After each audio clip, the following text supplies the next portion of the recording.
चलें, so now we are going to start the React. और React के लिए जो प्री रेक्ट था ना, हम ये नहीं कहते हमने मॉडर्न जावास्क्रिप्ट पूरी पढ़ ली है, हम ये भी नहीं कहते हमने जावास्क्रिप्ट पूरी पढ़ ली है, वो कभी नहीं पूरी हो सकती भाई।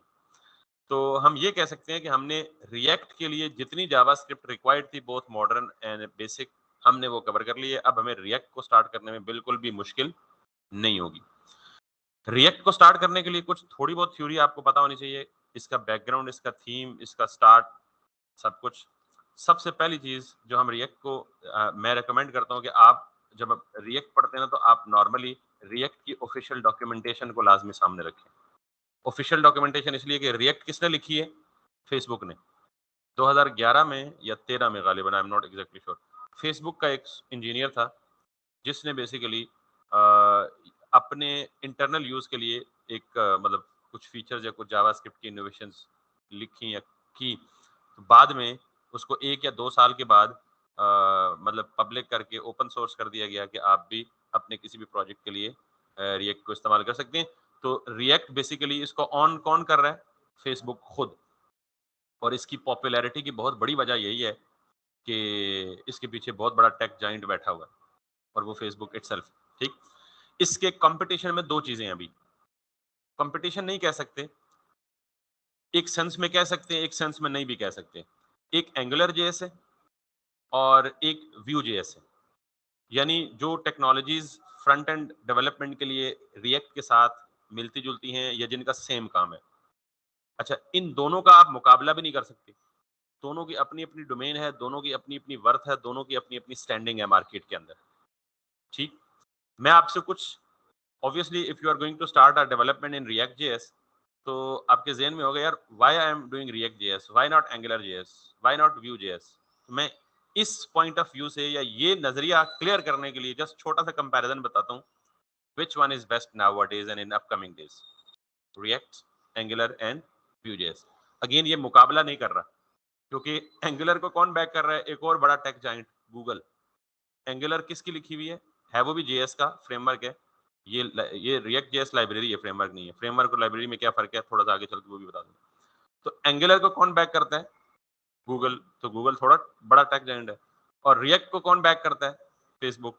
और view I am not sure कि उसको कौन बैक करता है, मेरे ख्याल में ये चाइनीज की है, ये जापानीज की वो एक है। तो नॉर्मली आप जब भी इस तरह के किसी डिसाइसिव मैटर में स्टक हो ना, विच वन टू चूज, तो आप सिंपली 2-3 प्लेटफॉर्म्स हैं। एक गूगल ट्रेंड्स, ये ऑथेंटिक सोर्स हैं जिनमें आपकी डिसीजन मेकिंग आसान हो जाती है कि which one is to choose, which one has more scope, which one has more jobs, which one has so many things. So which is the thing which is being most popularly used by the world? तो ये Google trends क्या करता है आपको, आप इसको दें जी comparison के लिए, react versus angular versus view. ये तीन ही हैं जो इस वक्त मार्केट में इस डोमेन में, फ्रंट एंड की डोमेन में टॉप मोस्ट पॉपुलर या कंपेटिटिव हैं। ठीक है, अच्छा नहीं, वो ओवरऑल खुद ही सर्च कर लेगा, मुझे मैंने गलत वर्ड दिया है। यहाँ पे रिएक्ट लिखें, साथ में उसने एडिशनल दिया है कि इस कंपेयर करें किसके साथ? एंगुलर के साथ। और साथ में कंपेयर करें किसके साथ? Vue.js के साथ। ठीक, so now react is blue, angular is red, view is orange. Orange है ना? तो अक्टूबर 2021 से, यानी ये पास्ट 12 मंथ्स शेयर कर रहा है। आप इसको पास्ट 5 इयर्स कर रहे हैं। किसी एक जगह भी रिएक्ट पीछे रही है? यानी 5 सालों में नहीं, शुरू में थी यहां पे 2018 में समवेयर, यानी 2019 से कुछ पहले यहाँ पे, यहाँ से ये क्या है 2018, 30 दिसंबर 2018, यहाँ से ब्लू लाइन ने लीड लेना शुरू की और 2018 से लेके आज क्या है, सितंबर 2022, 4 सालों में रिएक्ट को दोनों ने बीट नहीं किया। अच्छा, इसका हरगिज मतलब ये नहीं लेना, क्योंकि रिकॉर्डिंग भी है और ये ऑब्वियसली ग्लोबल लेवल की मैं बड़ी रिस्पॉन्सिबिलिटी के साथ बात कर रहा हूँ। हरगिज मतलब ये नहीं लेना कि मुकाबला रिएक्ट जीत रही है। दोनों की अपनी अपनी मार्केट, अपना अपना वर्थ, अपना अपना स्कोप। ये जो गूगल ट्रेंड्स है, ये बहुत सारे एस्पेक्ट्स को मद्देनजर रख के कंपैरिजन करता है। तो लेकिन मैंने अभी तक अपने एंड पे जितने भी प्लेटफॉर्म्स के इसकी ट्रेंड्स चेक किए ना, react is at the top. ठीक, इसकी रीजंस है, लर्निंग कर्व बहुत आसान है। अब कोई बिगिनर अगर एंगुलर सीखना शुरू कर देना, it's going to be tough for the beginners. यानी अगर आप रिएक्ट में 1 या 2 साल की डेवलपमेंट कर लें, फिर एंगुलर पे शिफ्ट हों, दैट वुड बिकम इजी। अगर आप स्टार्ट ही एंगुलर से करें तो फिर पहले ही आप भाग जाएंगे। जो बिगिनर है वो कहेंगे भाई मैंने नहीं करनी प्रोग्रामिंग। ठीक है, तो एक रीजन ये है कि why I chose react and why, जब मुझसे को पूछता है मशवरा कि यार मैं कौन सी स्टैक में जाऊं, टेक्नोलॉजी स्टैक में, तो आई ऑलवेज आस्क के जी रिएक्ट में चले जाओ। एक रीजन ये है, ये आपके सामने। दूसरा, स्टैक ओवरफ्लो के सर्वेज हैं, वो भी ऑथेंटिक सोर्स है, वहां पे डेवलपर्स के बहुत सारे। तीसरा, रिएक्ट के फायदे क्या हैं। आप एक लैंग्वेज सीखें, आपको अभी तक नहीं पता होगा, मैं बता देता हूं। आप रिएक्ट को इस्तेमाल करके वेब एप्स तो बना ही सकते हैं, बोथ फ्रंट एंड भी और बैक एंड भी, यानी वेब का फुल स्टैक बना ही सकते हैं। आप रिएक्ट को इस्तेमाल करके, पता है आपको, डेस्कटॉप एप्स भी बना सकते हैं। इलेक्ट्रॉन जेएस इसका फ्रेमवर्क है रिएक्ट का, आप डेस्कटॉप एप्स भी बना सकते हैं। तीसरा, आपको ये भी पता है कि रिएक्ट नेटिव इस्तेमाल करके आप हाइब्रिड मोबाइल एप्स भी बना सकते हैं, यानी जो बोथ आईओएस और एंड्रॉइड पे चलती हैं, दोनों पे, वो भी आप बना सकते हैं। चौथा, आप रिएक्ट जेएस का एक फ्लेवर है नेक्स्ट जेएस, जो कि आजकल सर्वर साइड रेंडरिंग के लिए बड़ा इन है। अब इन सारी टर्म्स का ऑब्वियसली आपको नहीं पता होगा, लेकिन मैं आपको ये बेनिफिट्स गिना रहा हूँ। ये जो एडिशनल फीचर्स हैं, ये बाकी दोनों लैंग्वेजेस प्रोवाइड नहीं करती। अगर आप एंगुलर के अच्छे डेवलपर हैं, तो स्टिल आपको मोबाइल ऐप डेवलपमेंट के लिए कॉटलिन या जावा या किसी और तरफ जाना पड़ेगा, क्योंकि गूगल के जो प्लेटफॉर्म्स है मोबाइल ऐप डेवलपमेंट के लिए, वो कॉटलिन है और फ्लटर है। ठीक, सो इनफैक्ट फिर आपको 2 लैंग्वेजेस सीखनी पड़ेंगी 2 डिफरेंट चीजों को स्ट्रीम करने के लिए। तो react is that kind of, it has an importance. ठीक है, अब बात करते हैं जी, ये तो मैं गालिबन एक ही, बाकी आप देख लें, खुद ही सर्च कर लें रिएक्ट में क्या है क्या नहीं है। तो that's why we are talking about React. अगर आपसे कोई पूछे क्यों रिएक्ट, एंगुलर क्यों नहीं, तो आप कहें जी बहुत अच्छी चीज है। ये नहीं कहना जी कि रिएक्ट एंगुलर से अच्छी है, अपनी जगह एंगुलर भी बहुत अच्छी है। ठीक, तो आप कहें जी आपको अच्छी लगती है, आप सीख लें। तो हम क्यों रिएक्ट कर रहे हैं, आप उसकी जस्टिफिकेशन दे सकते हैं। दूसरी बात, अब सर तारीफें बहुत होगी, बातें ही चलती रहेंगी, तो फिर हम स्टार्ट नहीं कर पाएंगे। रिएक्ट को इस्तेमाल करने के लिए हमें किन किन चीजों की जरूरत है। एक तो रिएक्ट की ऑफिशियल डॉक्यूमेंटेशन को हम मोस्ट फ्रीक्वेंटली रेफर करेंगे। ठीक, ये रिएक्ट की ऑफिशियल पेज है, आप इसका वर्जन देख लें। इस वक्त वर्जन चल रहा है 18.2.0। ये आपको याद होना चाहिए, क्योंकि वर्जन्स में अक्सर आप इंटरनेट से हेल्प लेंगे ना, तो कुछ रिएक्ट की हेल्प मिलेंगी आपको प्रीवियस वर्जन में, क्योंकि पहले रिएक्ट का जो 16.8 वर्जन था, उससे पहले रिएक्ट क्लास बेस्ड कंपोनेंट्स पे चलती थी। रिएक्ट 16.8, यानी अब तो 18 आ चुके हैं। उसके बाद रिएक्ट खुद ये रेकमेंड करता है कि आप क्लास बेस्ड कंपोनेंट्स को यूज ना करें, आप फंक्शनल कंपोनेंट्स को यूज करें। अच्छा, ये क्या होते हैं फंक्शनल कंपोनेंट्स, थोड़ा सा आगे चल के हम जिक्र करेंगे। पर वर्जन याद रखना है कि इस वक्त करंट वर्जन कौन सा चल रहा है, 18.2.0। अच्छा, दो चीजें। इसके साथ साथ हम एक और चीज इस्तेमाल करेंगे जो हम कहते हैं npm, which is called as node package manager. एक तो हमने नोड इंस्टॉल किया ना, नोड टूल है जो हमारे सिस्टम में हमें रिक्वायर्ड होता है, हमें जावास्क्रिप्ट के कोड की एग्जीक्यूशन के लिए रन टाइम एनवायरनमेंट प्रोवाइड करता है। जो दूसरा टूल हमें चाहिए, टूल नहीं इनफैक्ट ऑनलाइन प्लेटफॉर्म है, npm। npm stands for node package manager. अच्छा, रिएक्ट ना एक लाइब्रेरी है, अब जरा समझिएगा। लाइब्रेरी इस काइंड ऑफ थिंग के, एक ऐसी चीज जिसमें बहुत ज्यादा फंक्शंस लिखकर उनकी कलेक्शन आपको प्रोवाइड कर दी गई है। You can use those functions and those features of out of that library to build your own application. ये लाइब्रेरी की डेफिनेशन है। रिएक्ट ऑल अलोन सारा कुछ नहीं कर सकती। अब यहाँ पे डिफरेंस देखिएगा, यहाँ पे एंगुलर बाजी लेगा, इसीलिए मैंने कहा था मैं दोनों का मुकाबला नहीं करता। React at its own is unable to do everything, क्योंकि ये एक लाइब्रेरी है जस्ट। इसमें तमाम वो एवरीथिंग से क्या मुराद है, आगे चल के आप देखेंगे राउटिंग होती है, आगे चल के आप देखेंगे बाकी बहुत सारे फीचर्स हैं, फॉर्म वैलिडेशन है, इमेज अपलोडिंग है, मतलब लॉट्स ऑफ थिंग। तो सारी चीज़ों के लिए हमें रिएक्ट के साथ साथ मुख्तलिफ लाइब्रेरीज को इंटीग्रेट करके इस्तेमाल करना पड़ता है। On the other and angular एक पूरा फ्रेमवर्क है, वो लाइब्रेरी नहीं है। फ्रेमवर्क का मतलब ये है कि उसमें सब कुछ अपने अंदर ही मौजूद है, बाहर से कोई चीज लेने की जरूरत नहीं है। लेकिन उसका डाउन साइज भी है कि एक बंदे ने छोटी सी एप्लीकेशन बनानी है, वो इतने बड़े फ्रेमवर्क को सेटअप करके क्या करे। ठीक, एक इंटरमीडिएट एप्लीकेशन बननी है, तो हर चीज के अपने अपने मेरिट्स। मैं थोड़ा सा हिंट दे दिया आपको कि कहाँ क्या।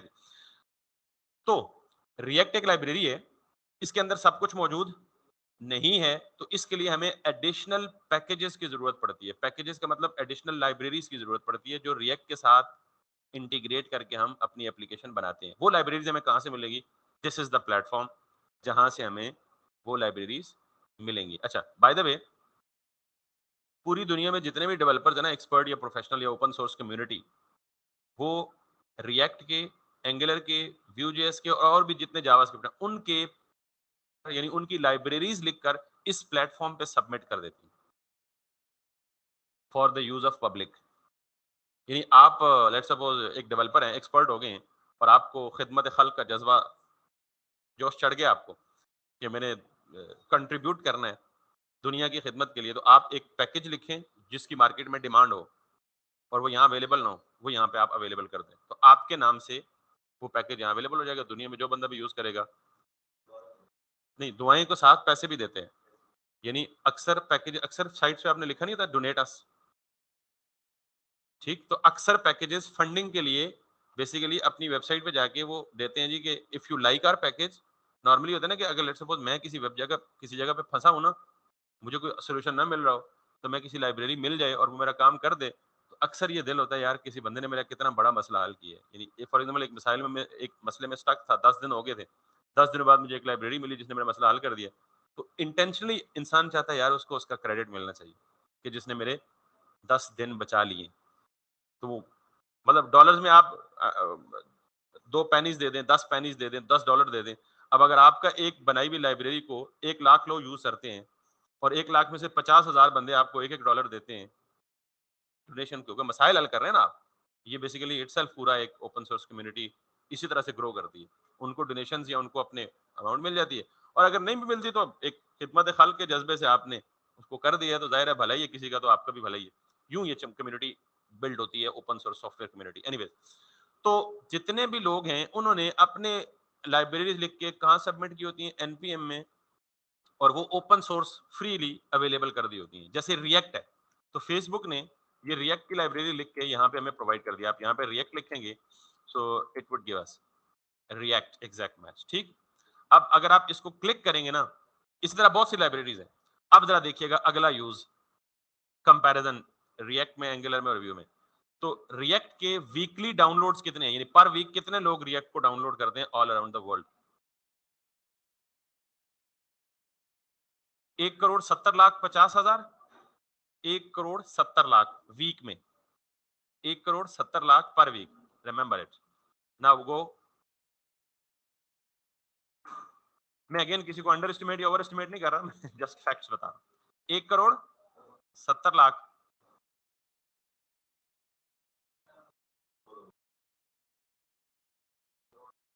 11 लाख, नहीं नहीं, क्या करते हैं रियाजी आपकी मुझसे तेज होनी चाहिए। कितने? 11,81,000, 1,70,00,000 और 11 lakh, huge the difference. Now view,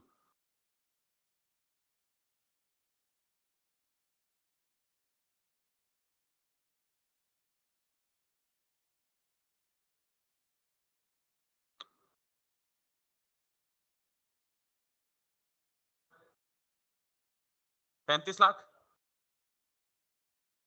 35 lakh. मेरी ज्यादा थोड़ी गिनती कमजोर है सारे दी। नहीं, मैं समझा था मैं ही मैथ में कमजोर हूँ।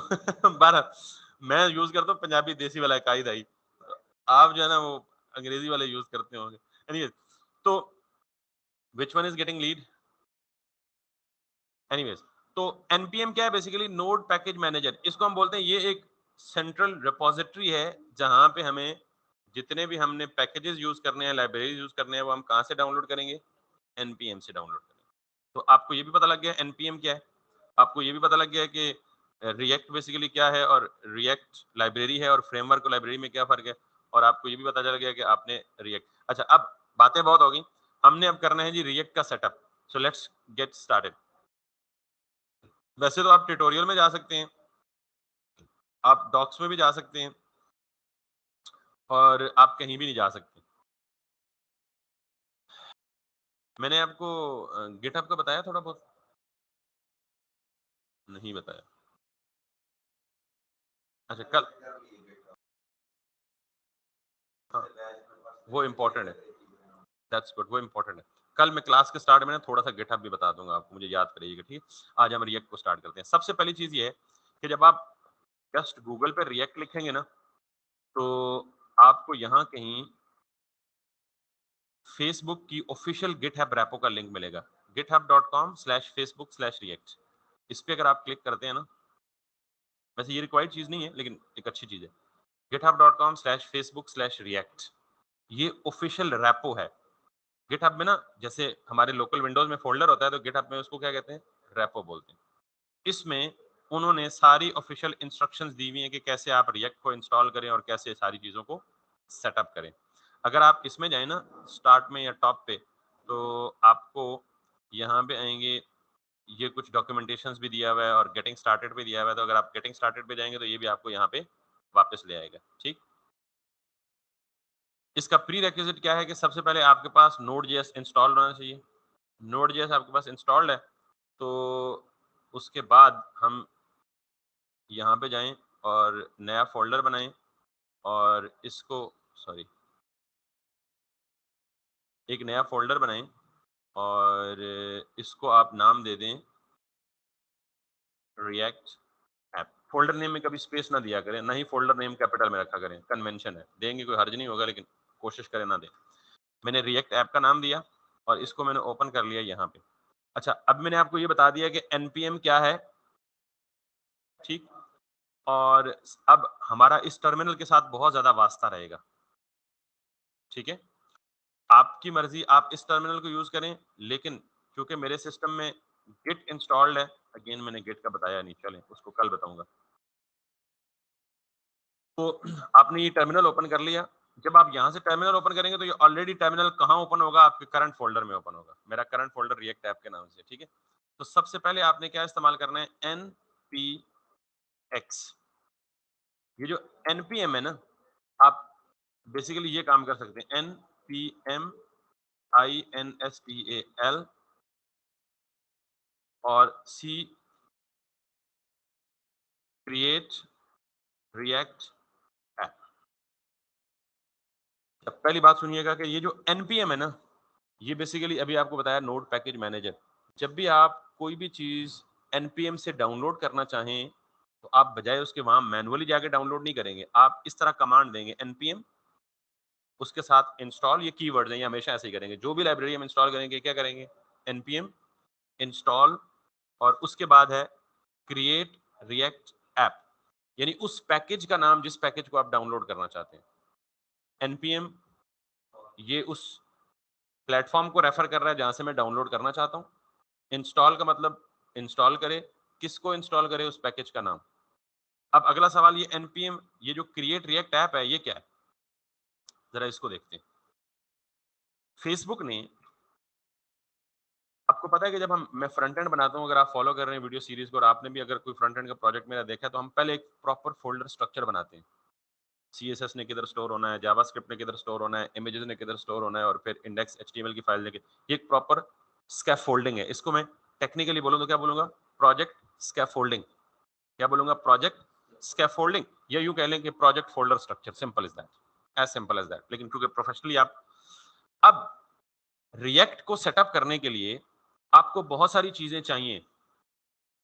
वो क्या है जी? वो बेबल है, वो वेब पैक है, और वो जेएस कंपाइलर है, और ऑब्वियसली बेबल ही है जेएस कंपाइलर। तो ये बहुत सारी चीजें जो है वो आपको खुद सेटअप करनी पड़ेंगी रिएक्ट को फुल फ्लेज रन करने के लिए। लेकिन बीइंग अ बिगिनर अगर हम इन चीजों में उलझ जाएं तो फिर रिएक्ट तो उधर ही रहा ना। जैसे हम पिछले 15 मिनट से रिएक्ट स्टार्ट करने का क्या है कि गपशप लगा रहे हैं, क्योंकि इस गपशप के बगैर उसको समझना मुश्किल है। तो अगर मैं आपको मजीद उलझा दूं कि ये सारा एनवायरनमेंट सेटअप करना है, तो अगले 3 दिन में रिएक्ट के सेटअप में लगा लेते हैं फिर। ठीक। फेसबुक ने एक पैकेज खुद बना दिया। उसने कहा जी आपको सारा सेटअप करने की जरूरत, आप ये कमांड ले लें, ये कमांड रन करें अपने सिस्टम पे, आपका बेसिक प्रोजेक्ट स्कैफ फोल्डिंग खुद ब खुद बन के आ जाएगा। यानी जो बेसिक फोल्डर स्ट्रक्चर रिक्वायर्ड है रिएक्ट की एप्लीकेशन बनाने के लिए, वो खुद ब खुद क्रिएट हो जाएगा। तो उसके लिए फेसबुक ने खुद, इसको हम कहते हैं क्रॉ टेम्पलेट, CRA, क्रॉ मतलब क्रिएट रिएक्ट ऐप टेम्पलेट। इसका मतलब यह है कि ये फेसबुक ने एक टेम्पलेट दी हुई है जो हमें रिएक्ट के बेसिक प्रोजेक्ट की स्कैफोल्डिंग देती है। Making sense? ओके। अब अगर आप इस पे क्लिक करें तो ये आपको ऑफिशियल डॉक्यूमेंटेशन पे ले जाएगी। देखें आप उसी वेबसाइट पे हैं। अब अगर आप थोड़ा सा नीचे आए तो ये मुझे बता रहा है npx create react app my app। अच्छा, अब मैंने तो आपको npm बताया, ये npx क्या आ गया? ठीक। ये जो npx है ना, ये कमांड रनर है। ठीक। कमांड रनर का मतलब ये है कि नॉर्मली npm करेंगे तो उसकी एश्योरिटी नहीं होती कि ये लेटेस्ट चीजों को पिक करेगा या पुल करेगा। npx का मतलब जस्ट कमांड रनर यूटिलिटी है कि ये मेक श्योर करता है कि जो पैकेज आप डाउनलोड या इंस्टॉल कर रहे हैं उसका लेटेस्ट वर्जन। ठीक। दूसरा कि ये बेसिकली आप इसके साथ, यानी अब हम npm के बजाय क्या इस्तेमाल करेंगे? npx इस्तेमाल करेंगे। सिर्फ किसके लिए? क्रॉ टेम्पलेट के लिए। बाकी सारे कामों के लिए npm इस्तेमाल करेंगे। npx क्रिएट रिएक्ट ऐप, और आगे आप क्या नाम देंगे? My app. ठीक। अब अगर मैं ये सारी कमांड यहां चला दूं खुद ही बजाय, अच्छा ये कमांड मैं अभी मिटा रहा हूं, लेकिन आपने इसके बारे में याद रखनी है कि जब मैं वो कमांड लिखूंगा ना, तो वो पहले मुझे प्रॉम्प्ट करके कहेगा ये इंस्टॉल करें। यानी npx क्रिएट रिएक्ट ऐप, दो स्टेप्स हैं, जरा मैं क्लियर कर देता हूं। दो स्टेप्स है। पहली चीज ये है कि आपको अपने सिस्टम में क्रॉ टेम्पलेट को यूज करने के लिए खुद इसको इंस्टॉल करना होगा, यानी क्रिएट रिएक्ट ऐप को इंस्टॉल करना होगा। तो आप ये काम करेंगे तो ये क्या कर लेगा? क्रॉ को इंस्टॉल कर लेगा। लेकिन अगर आप ये नहीं करते और आप डायरेक्ट ये कमांड रन करते हैं npx क्रिएट रिएक्ट ऐप और आगे अपनी ऐप का नाम, तो क्या ख्याल है ये तब एग्जीक्यूट होगा जब पहले ये खुद इंस्टॉल हुआ होगा। यानी क्रिएट रिएक्ट ऐप भी एक टूल है ना, तो अगर मैं ये इंस्टॉल किए बगैर ये कमांड रन कर देता हूं और साथ में लिख देता हूं टेस्ट ऐप, तो ये क्या करेगा? ये मुझे पहले प्रॉम्प्ट करेगा कि पहले आप क्या इंस्टॉल करें? क्रिएट। ठीक। तो ये खुद ब खुद इंस्टॉल कर लेगा। लेकिन अगर मैं पहले वो इंस्टॉल करूं तो मुझे इंस्टॉलेशन के दौरान प्रॉम्प्ट नहीं करेगा। ठीक। बहरहाल, अब मैं ये क्या कह रहा हूं, npx क्रिएट रिएक्ट ऐप, एक एप्लीकेशन क्रिएट करो इस टेम्पलेट को यूज करके, और उस एप्लीकेशन का नाम क्या रखो? Test app. अब मैं ऑलरेडी एक फोल्डर बना चुका हूं रिएक्ट ऐप के नाम से। अगर मैं ये दोबारा फोल्डर देता हूं तो इस फोल्डर के अंदर एक नया फोल्डर बना लेगा। किस नाम से? टेस्ट ऐप के नाम से। मैं नहीं चाहता कि नया फोल्डर बनाए, तो मैं क्या करूंगा, यहाँ पे सिंपली डॉट डाल दूंगा। डॉट का मतलब क्या होता है? Current folder. तो करंट फोल्डर कौन सा है? React app. अगर मैं ओके करूंगा तो अगर तो मेरे सिस्टम में पहले से अब ये देख रहे हैं, need to install the following packages create React app, क्योंकि मैंने पिछली कमांड रन नहीं की ना, तो मैंने कहा था कि अगर पहले आपने क्रिएट रिएक्ट ऐप का टेम्पलेट इंस्टॉल नहीं किया होगा तो ये आपको प्रॉम्प्ट करेगा कि मुझे ये वाला पैकेज चाहिए, पहले इंस्टॉल करना चाहते हैं? तो मैं कहूंगा यस। ऐसी तो है नहीं, नो करूंगा तो कहेगा ठीक है भाईजान मजे करो हम नहीं बनाता। तो मैंने कहा यस, पहले वो इंस्टॉल कर दो भाई, मजबूरी है। That's it, this is the step. अब ये जब कमांड पूरी हो, it takes hardly not more than a minute depending on internet speed. अगर आपका स्लो है तो some time it might take more, otherwise it's very quick. तो आपको सबसे पहला स्टेप क्या करना है? ये सारी कहानियां अपनी जगह पे हैं और ऑब्वियसली आपको समझ आनी चाहिए, अंडरस्टैंड होनी चाहिए। आपको करना है npx create React app space जाके फोल्डर, अगर आप एक फोल्डर के अंदर नहीं, अगर आपने पहले से फोल्डर बना लिया तो डॉट लिख दें कि उसी फोल्डर के अंदर बनाएं। ये आपको for the very first time, यानी इसके बाद जब भी मैं कोई प्रोजेक्ट बनाऊंगा मुझे दोबारा ये प्रॉम्प्ट नहीं देगा कि क्रिएट रिएक्ट ऐप इंस्टॉल करें, वो एक ही दफा एक सिस्टम में इंस्टॉल होती है। और हर दफा कोई ऐप बनाते हुए एग्जैक्टली नए फोल्डर में चाहिए होगा, एक फोल्डर में एक ऐप बनती, ठीक। अब जब ये कमांड रन होगी, सबसे पहला काम हमेशा ये क्या बनाएगी, पैकेज.json की फाइल। ये बैकबोन है। बैक वो एग्जांपल थोड़ी सी और है, लेकिन बैकबोन से बता दिया कि इस फाइल के बगैर शायद आपका चलना मुहाल हो, क्योंकि इसमें सारी इंस्टॉलेशन की डिपेंडेंसीज हैं। क्यों इंपॉर्टेंट है, क्यों बैकबोन है, इसको आगे चल के जिक्र करेंगे, लेकिन ये सबसे पहले क्या क्रिएट करेगी, पैकेज.json, और उसके बाद बाकी प्रोजेक्ट की स्कैफोल्डिंग करेगी। देखिएगा अभी यहाँ पे पूरे फोल्डर्स का ढेर लग जाएगा,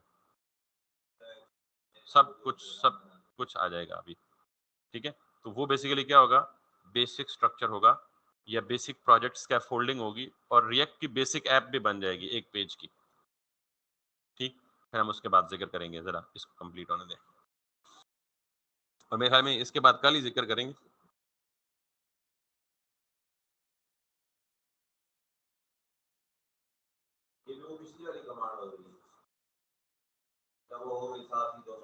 सॉरी, हाँ ये दोनों साथ ही होंगी, क्योंकि मैंने कहा था ना कि वो जो ये कमांड है ना, क्रिएट रिएक्ट ऐप, ये डिपेंड कर रही है कि इस पे कि क्रिएट रिएक्ट ऐप खुद इंस्टॉल है या नहीं है। तो फर्स्ट टाइम इसीलिए लंबा ले रहा है टाइम कि ये दो कर रहा है, पहले उस टूल को करेगा फिर मेरी ऐप को बनाएगा। तो फॉर द सब्सीक्वेंट टाइम्स ये इतना टाइम नहीं लेगा, बिकॉज इसको एक ही कमांड रन करनी होगी, कौन सी, मेरे प्रोजेक्ट की स्कैफोल्डिंग करने वाली।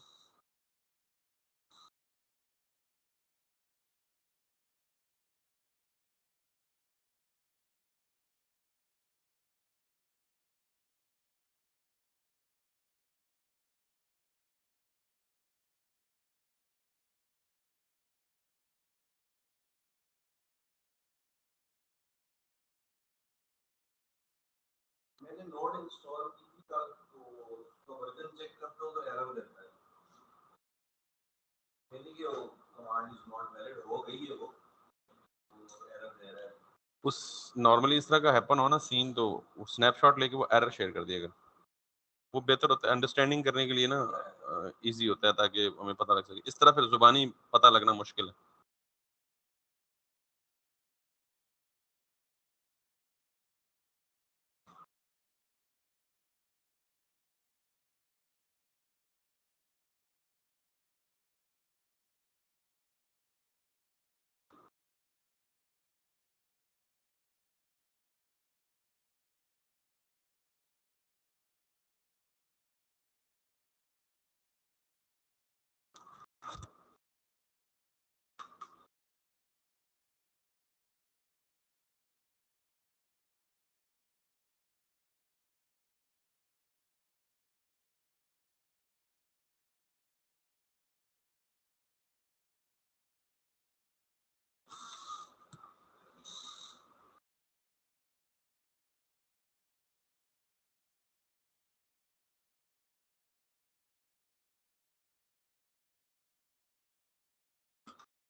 अच्छा वो डिफॉल्ट नहीं है, मैंने सिर्फ बैंक से ना क्रेडिट कार्ड बनवाया था, बाद में बनवा के पता चला वो सूद वाला मामला है, तो मैंने उसको रिजेक्ट कर दिया था। मैंने उस क्रेडिट कार्ड को आइटम यूज नहीं किया, वो सेल्फ बैंक के मुझे दो दफा उसके बाद मैसेज भी आया कि आपको शायद पेनल्टी है, एक्टिवेट ना करवानी है, यूज ना करने की वजह से, आई डोंट नो पेनल्टी किस चीज़ की है, फिर अभी बंदे ने एक्टिवेट ही नहीं कराया। 12 वो मेरे ख्याल में फिर मुझे पेनल्टी 12,000 या 13,000 की अमाउंट थी, मैं क्लियर कर देता हूँ कि सेल्फ बैंक वालों को कॉल कर, मैं उसको करवा देता हूँ कार्ड को रिकॉर्ड। तो बाकी ठीक है, चलें लेट हो गया, अगर आज हो जाए तो बेस्ट है। Thank you very much.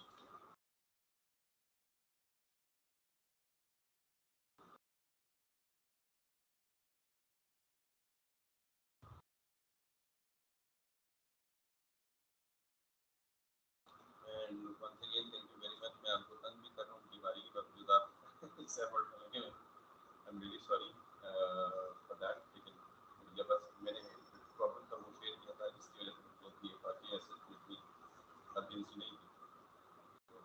पर आई अप्रिशिएट और